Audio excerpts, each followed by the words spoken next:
তুমি কি জানো তোমার হাতে থাকা স্মার্টফোনটার দাম কত, তোমার বয়স কত, এবং আজকে তোমার অঞ্চলে কত ডিগ্রি সেলসিয়াস তাপমাত্রা পড়ছে? এই সব কিছুর পেছনে একটা জিনিসই জড়িয়ে আছে, সেই জিনিসটা হলো সংখ্যা। আমি জানি, যদিও তোমরা জানো তোমাদের বয়স 10, 15, 20 যা ইচ্ছে হতে পারে, তোমাদের আজকে তাপমাত্রা যে কোনো একটা হতে পারে, এবং তোমার হাতে থাকা মোবাইলটার দাম যে কোনো ইচ্ছে হতে পারে, 10,000 টাকা, 15,000 টাকা, 30,000 টাকা, 50,000 টাকা হতে পারে। কিন্তু এই যে আমরা যে জিনিসগুলো দিয়ে জিনিসটাকে বোঝাচ্ছি, বয়স, টেম্পারেচার, বই খাতার সংখ্যা, তোমার বন্ধু বান্ধব সংখ্যা, পৃথিবীতে এই সমস্ত যতগুলো জিনিস আছে, এই সমস্ত জিনিসগুলোকে একটা জিনিস দিয়ে আমরা বোঝাই, সেটা হলো সংখ্যা, নাম্বার।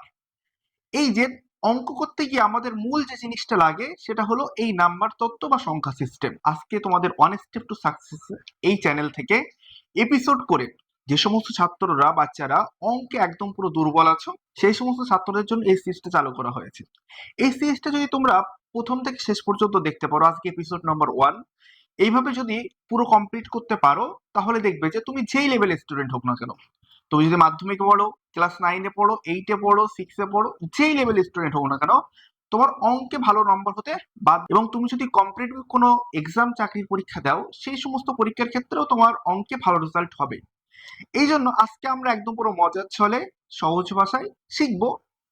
আমরা আসলে অঙ্ক শিখবো না, আমরা গল্প করব, এবং গল্পের সাথে সাথে আমরা কিন্তু মজার সহজে অঙ্ক শিখবো। কিভাবে শিখবো দেখো। তাহলে আমি যে তোমাদেরকে প্রথমে বললাম তোমার হাতে থাকা স্মার্টফোনটার দাম কত, তোমার বয়স কত, আজকে তাপমাত্রা কত পড়েছে, এই সব কিছুর পেছনে যে জিনিসটা দাঁড়িয়ে আছে সেটা হচ্ছে সংখ্যা বা নাম্বার। তাহলে আমরা এই যে সংখ্যা,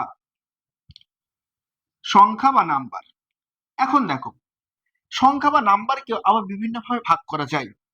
প্রথম ভাগটা কি দেখো, আমরা যদি প্রথম একটা ভাগ পড়ি, সেটা হচ্ছে স্বাভাবিক সংখ্যা। স্বাভাবিক সংখ্যা, এই নামটা যদি তোমাদের মনে না থাকে, মনে রাখার দরকারও নেই। মানে এত কিছু তোমাদের ভালো করে এগুলো দেখার দরকার নেই।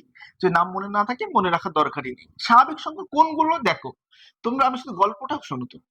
স্বাভাবিক সংখ্যা হলো ওই সমস্ত জিনিস, যে সমস্ত জিনিসগুলো তোমার গণনার জন্য ব্যবহৃত হয়।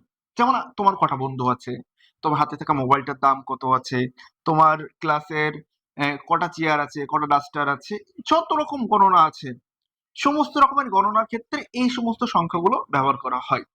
তাহলে এই যে স্বাভাবিক সংখ্যা ব্যবহারটা বুঝতে পেরেছো, স্বাভাবিক সংখ্যার ব্যবহারটা হলো গণনার জন্য যে সমস্ত সংখ্যাগুলো ব্যবহার করা হয়, সেই সমস্ত সংখ্যাকে বলা হয় স্বাভাবিক সংখ্যা। মানে স্বাভাবিক সংখ্যাকে আমরা ইংলিশে ন্যাচারাল নম্বর বলি এবং এন দিয়ে প্রকাশ করি। স্বাভাবিক সংখ্যা শুরু হয় তোমার 1 থেকে। স্বাভাবিক সংখ্যা শুরু হয় 1 থেকে, 2, 3, 4, 5, 6, 7, এভাবে করতে করতে করতে করতে এর কোনো শেষ নেই। এটাকে বলা হয় প্লাস ইনডিফিনিট, মানে একদম পুরো অসীম পর্যন্ত আমরা গুনতে, যা বলবো না কেন তার থেকে অনেক বেশি, মানে এখান থেকে কিন্তু এর একটা স্কেলটা কি, এই স্বাভাবিক সংখ্যা শুরু বা প্রথম যে সংখ্যাটা হলো সেটা হলো 1। তাহলে এখন তোমার যদি পরীক্ষায় কোশ্চেন দেয়, এই কোশ্চেনটা অনেকবারই পরীক্ষায় পড়েছে, সব থেকে ছোট স্বাভাবিক সংখ্যার নাম কি? তাহলে এখানে আমরা দেখেই বুঝতে পারছি সব থেকে ছোট স্বাভাবিক সংখ্যা হলো 1, আর সব থেকে বড় স্বাভাবিক সংখ্যার কোনো শেষ নেই। ইনডিফিনিট মানে কি, যত বলবো তার থেকে আরো বেশি বেশি বেশি বেশি চলে যাবে। তাহলে এখান থেকে এই পর্যন্ত আমরা যে জিনিসটা দেখলাম, স্বাভাবিক সংখ্যা কি কাজে লাগে, কোনগুলো স্বাভাবিক সংখ্যা, সব থেকে ছোট স্বাভাবিক সংখ্যার নাম কি, সেই জিনিসটা আমরা এখন দেখলাম। এখন এই স্বাভাবিক সংখ্যার পরে আরেকটা সংখ্যা আছে, তার নাম হলো অখণ্ড সংখ্যা। তোমাদের যদি নামগুলোর প্রতি সমস্যা থাকে, নামগুলো অত বোঝার দরকার নেই, তোমরা শুধু ক্লাসটা দেখতে লাগো, মজা লাগবে। অখণ্ড সংখ্যা স্বাভাবিক সংখ্যার মধ্যে তেমন কোনো ডিফারেন্স নেই, শুধুমাত্র একটা জিনিস অখণ্ড সংখ্যার মধ্যে থাকে, কি বলতো, অখণ্ড সংখ্যার মধ্যে আরেকটা জিনিসই থাকে, সেটা হচ্ছে শূন্য। তাহলে শূন্য, 1, এইবার শূন্য আর স্বাভাবিক সংখ্যা, স্বাভাবিক সংখ্যার মধ্যে যা যা আছে, অখণ্ড সংখ্যার মধ্যেও তাই তাই আছে, কিন্তু এক্সট্রা করে অখণ্ড সংখ্যার মধ্যে কোনটা আছে, এই যে শূন্য, এই শূন্যটা আমাদের এই অখণ্ড সংখ্যার মধ্যে এক্সট্রা আছে। পরীক্ষায় কোশ্চেন দেয়, শূন্য কি স্বাভাবিক সংখ্যা? কি বলবে? না, শূন্য স্বাভাবিক সংখ্যা নয়, কারণ শূন্য থেকে স্বাভাবিক সংখ্যা শুরু হয়নি। স্বাভাবিক সবথেকে ছোট স্বাভাবিক সংখ্যা 1, তাহলে শূন্য কোন সংখ্যার মধ্যে পড়ছে আমাদের, এখানে অখণ্ড সংখ্যার মধ্যে পড়ছে। আচ্ছা, এখন একটা গল্প বলি। দেখো, কোথাও তাপমাত্রা মাইনাস হয়েছে শুনেছো? যে আমাদের এখানে ধরো, আমাদের ওয়েস্ট বেঙ্গলে বা ইন্ডিয়াতে তাপমাত্রা সাধারণত মাইনাস হয় না, কিন্তু কিছু কিছু অঞ্চলে, যে সমস্ত অঞ্চলগুলো বরফ অঞ্চল, সেই সমস্ত অঞ্চলে দেখবা যে টেম্পারেচার আবার মাইনাসে থাকে।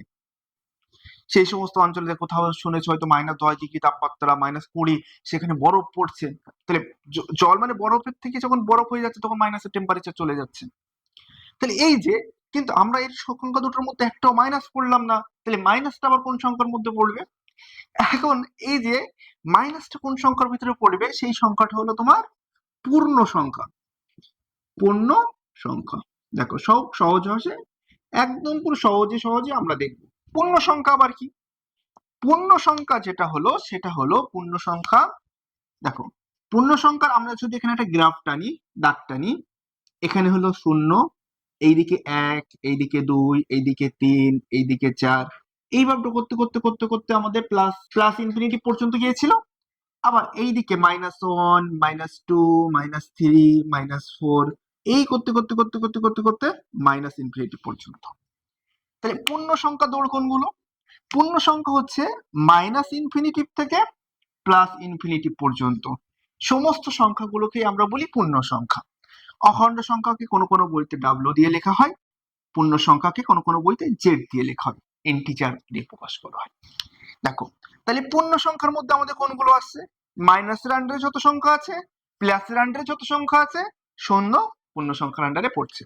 তাহলে এখানে একটা জিনিস ভালো করে মিল দেখো, স্বাভাবিক সংখ্যা শুরু হয়েছিল 1 থেকে, অখণ্ড সংখ্যা শুরু হচ্ছিল 0 থেকে, আর পূর্ণ সংখ্যা পুরো প্লাস মাইনাস যত আছে সব সংখ্যা জুড়ে আছে পূর্ণ সংখ্যা। পূর্ণ সংখ্যা কোথায় লাগে ব্যবহার করতে? পূর্ণ সংখ্যার ব্যবহার আমাদেরকে লাগছিল ওই যে মাইনাসের হিসাব করতে, প্লাসের হিসাব করতেও লাগবে, সমস্ত জিনিস হিসাব করতে। অখণ্ড সংখ্যা কি? অখণ্ড সংখ্যা হলো আমাদের স্বাভাবিক সংখ্যার সঙ্গে শূন্য একটা সংখ্যা জুড়ে গেছে। স্বাভাবিক সংখ্যা কি? আমাদের 1 থেকে শুরু হয়েছে এবং এখান থেকে যত দূর পর্যন্ত যাব সেই সংখ্যাটাই হলো আমাদের স্বাভাবিক সংখ্যা। ঠিক আছে? তাহলে আমরা এখানে 3টে সংখ্যা শিখলাম, স্বাভাবিক সংখ্যা শিখলাম, অখণ্ড সংখ্যা শিখলাম, পূর্ণ সংখ্যা শিখলাম। ঠিক আছে? আমি তোমাদের যদি এখন কোশ্চেন করি, -5 কি সংখ্যা? -5 কি সংখ্যা? -5 হলো পূর্ণ সংখ্যা। আমি যদি বলি 0 কি সংখ্যা? 0, দেখো 0 অখণ্ড সংখ্যা হবে, পূর্ণ সংখ্যা হবে। আমি যদি বলি 1 কি সংখ্যা? 1 স্বাভাবিক সংখ্যা হতে পারে, অখণ্ড সংখ্যা হতে পারে, আবার পূর্ণ সংখ্যাও হতে পারে। এই টাইপের কোশ্চেন দেয় পরীক্ষাগুলোতে। আচ্ছা, তা তোমাদের হয়তো যারা নিচু ক্লাসে পড়ো, যে তোমরা সংখ্যাগুলো একটু দেখে রাখো, দেখে রাখলে কি হবে পরে কাজে দেবে এবং তোমাদের পরবর্তী ক্লাসগুলোতে নাম্বার পেতে সুবিধা হবে। আমি যেহেতু এভারেজ একটা ক্লাস করাচ্ছি, বেসিক লেভেল থেকে, জিরো লেভেল থেকে অঙ্কে যাতে করে ভালো নাম্বার আসে, এই জন্য পুরো ওভারঅল একটা ধারণা দেওয়ার চেষ্টা করছি।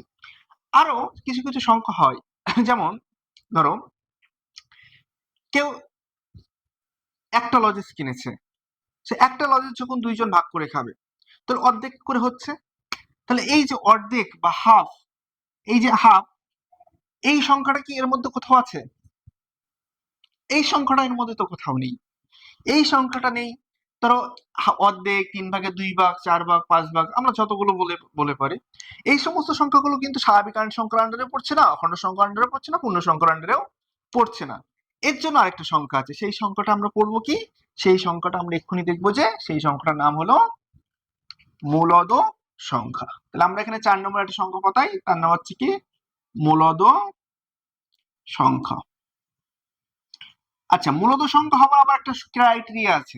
ক্রাইটেরিয়াটা কি? যে সমস্ত সংখ্যাকে পি বাই কিউ আকারে প্রকাশ করা যায়। পি আবার কিউ কি? আচ্ছা, পি কিউ বলছি, পি কিউ হলো উভয় পূর্ণ সংখ্যা হবে। এই পি কিউ উভয় পূর্ণ সংখ্যা, মানে পি আর কিউ এর মধ্যে কিউ কি, এটা দুটো কি পূর্ণ সংখ্যা। ঠিক আছে, বোঝা গেছে? তাহলে যে সমস্ত সংখ্যাগুলোকে পি বাই কিউ আকারে প্রকাশ করা যায় এবং Q not equals to 0, Q কখনো শূন্য হবে না, মানে তোমার ধরো পি এর মান ধরো 1, কিউ এর মান ধরো বললে 0, এটা কি মূলদ সংখ্যা হবে? নেভার, কখনোই মূলদ সংখ্যা হবে না, কারণ কিউ এর মান কি কখনো শূন্য হবে না। ঠিক আছে? তাহলে এখানে এই যে মূলদ সংখ্যাকে আমরা কি বলছি? যে সমস্ত সংখ্যাকে পি বাই কিউ আকারে প্রকাশ করা যায়। পি কিউ কি সংখ্যা? পি কিউ হচ্ছে পূর্ণ সংখ্যা এবং সেখানে কিউ অবভিয়াসলি শূন্য হবে না, শূন্য ছাড়া যে কোনো হতে পারে। দেখো শূন্য কিন্তু পূর্ণ সংখ্যা, শূন্য কিন্তু পূর্ণ সংখ্যা, কিন্তু তোমাকে এখানে বলে দিয়েছে কিউ শূন্য হবে না, কিন্তু পূর্ণ সংখ্যা যত সংখ্যা আছে সব হতে পারে, শুধুমাত্র শূন্য বাদে। সেই সমস্ত সংখ্যা হলে আমরা বলবো মূলদ সংখ্যা। আচ্ছা, তাহলে আমাদের মূলদ সংখ্যার মধ্যে কি কি পড়ছে দেখি। মূলত সংখ্যার মধ্যে পি ধরো আমার হতে পারে 5, কিউ ধরো হতে পারে -2 বা শুধু 2 হতে পারে। আমাদের বলো পির মান ওপরে 0 হতে পারে, 0/1 এটা পূর্ণ সংখ্যা, এই মূলত সংখ্যা হবে। এই যে টোটাল, এই যে 1/2, 1/3, 1/4, 6/9, ইচ্ছা মতো যতগুলো সংখ্যা আছে সমস্ত সংখ্যাগুলোই আমাদের মূলত সংখ্যার আন্ডারে পড়ছে। আর একটা জিনিস আমাদের যেটা আছে সেটা হচ্ছে অমূলদ সংখ্যা। অমূলদ সংখ্যা কি? যে সমস্ত সংখ্যাকে আমরা p/q আকারে প্রকাশ করতে পারবো না, এবং কি অবশ্যই নট ইকুয়াল টু 0 হবে। যে সমস্ত সংখ্যাগুলোকে আমরা p/q আকারে প্রকাশ করতে পারবো না। এখন কোন সংখ্যাকে p/q আকারে প্রকাশ করা যায় না? তোমরা কি জানো কোন সংখ্যাকে p/q আকারে প্রকাশ করা যায় না? এই সমস্ত সংখ্যাকে p/q আকারে প্রকাশ করা যায় না। দেখো, যেমন √3, √1। ধরো কোন একটা সংখ্যাকে ভাগ করতে করতে গিয়েছো, ভাগ করতে করতে গিয়ে ধরো 1.1, 2, 3, 4 এইভাবে শেষ হচ্ছে না, 5 বা কোনো একটা সিকোয়েন্স পাওয়া যাচ্ছে না, এভাবে চলতেই থাকছে। √3, √1 এগুলো তোমরা দিকে ভাগ করবো দেখি মিলবেই না। √5 এই সমস্ত সংখ্যাগুলোকে আমরা বলছি অমূলদ সংখ্যা। যেমন √3/1 বা √5/2 বা শুধুমাত্র √5, √7 এই সমস্ত সংখ্যাকে আমরা বলছি অমূলদ সংখ্যা। আজকে তোমাদের যে জিনিসটা ধারণা দিলাম সেটা হলো সংখ্যা। সংখ্যার গুরুত্ব কি? সংখ্যার গুরুত্ব অপরিসীম। কারণ সংখ্যা এমন একটা জিনিস, সেই জিনিসটা ছাড়া পৃথিবী অচল হয়ে যায়।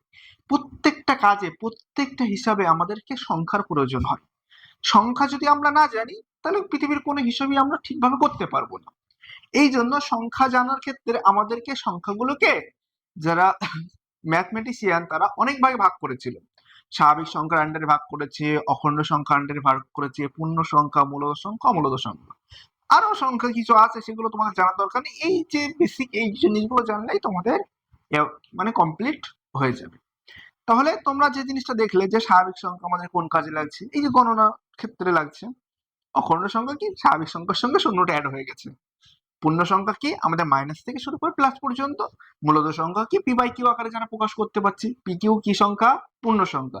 মানে pq এর মান -1, -2, 1, 2, 3, 4, 5, 0 যার মান হতে পারে, কিন্তু q এর মান কখনো শূন্য বাদে যা কিছু হতে পারে। এই আন্ডারে প্রকাশ করতে পারছি তাকে মূলদ সংখ্যা বলছি। আর অমূলদ সংখ্যা কি? যে সমস্ত সংখ্যাকে p/q আকারে প্রকাশ করা যায় না, এই সমস্ত সংখ্যাকে। যেমন √5, √3, √5 মানে এই সমস্ত রুটের আন্ডারে যতগুলো সংখ্যা আছে, আবার ভাগ করতে গিয়েও যতগুলো সংখ্যা দেখবো, এই সমস্ত সংখ্যাগুলোকে আমরা মিলাতে পারি না। এই জন্য এই সমস্ত সংখ্যাকে আমরা বলি অমূলদ সংখ্যা। মূলদ সংখ্যা, অমূলদ সংখ্যা সমস্ত সংখ্যাই বুঝে গেছো। জটিল সংখ্যা বা জটিল এটা আর বুঝতে হবে না, ওগুলো দরকার নেই। তোমাদের বেসিক লেভেল অঙ্ক করতে গিয়ে এই জিনিসগুলো জেনে যাবে। তবে একটা জিনিস মনে রেখো, জটিল রাশি যেটা বলে সেটা হচ্ছে √, রুটের ভেতরে -1। এই সংখ্যাটাকে ইমাজিনেশন নাম্বার বা জটিল সংখ্যা বলা হয়। এটা একটু মনে করে রাখো, অনেক সময় হয়তো শর্ট কোশ্চেন দিতে পারে চাকরি পরীক্ষার ক্ষেত্রে। √1 এটাকে আমরা বলি I means imagination number. Imagination number মানে কি? জটিল সংখ্যা। ঠিক আছে, আজকে মূলত আমরা সংখ্যা শিখলাম। পরের দিন আরো ধাপে ধাপে। এই সিরিজটা যদি তোমরা ভালো করে ফার্স্ট ক্লাস দেখো, আমি গ্যারান্টি দিয়ে বলতে পারি যে তোমরা অঙ্কে অবশ্যই ভালো রেজাল্ট হতে বাধ্য। আর দ্বিতীয়ত যে জিনিসটা তোমাদেরকে দেখতে হবে যে আমার প্র্যাকটিস করতে হবে। অঙ্ক দেখো, math is nothing but practice. অঙ্ক যদি তুমি প্র্যাকটিস না করো তাহলে কিন্তু কিছু হবে না। অঙ্ক ধরে ধরে ধরে ধরে প্র্যাকটিস করতে করতে যেতে হবে। যদি প্র্যাকটিস করতে পারো, তোমার এইভাবে তুমি মাথার ভিতরে অঙ্কগুলো চিন্তা করবে। -1 কি সংখ্যা? 1 কোন কোন সংখ্যা হতে পারে? 2 কি কি সংখ্যার আন্ডারে পড়তে পারে? আচ্ছা, এখানে একটু বলে দিই। 2 অনেকে মনে করবে 2 কি মূলদ সংখ্যা হবে? দেখো, কোন সংখ্যার নিচে কিছু থাকে না মানে 1 থাকে, এটা কিন্তু ভেবে নিতে হবে। তাহলে p এর মান হলো 1, q এর মান p এর মান হলো 2 আর q এর মান 1, তাহলে অবশ্যই এটা মূলদ সংখ্যা। কারণ আমরা দেখেছি পূর্ণ সংখ্যার আন্ডারে 1 ও আছে, পূর্ণ সংখ্যার আন্ডারে 2 ও আছে। হ্যাঁ, তাহলে কোন শুধু মনে করো, অনেকে মনে করে -3 এটা কি মূলদ সংখ্যা হবে? হ্যাঁ, কারণ এর নিচে কিছু নেই মানে 1 আছে। কোন সংখ্যার নিচে কিছু নেই মানে 1 আছে, এই জিনিসটা খেয়াল রাখবে। অনেক কিছু বলে ফেললাম, আবার নেক্সট ক্লাসে দেখা হবে।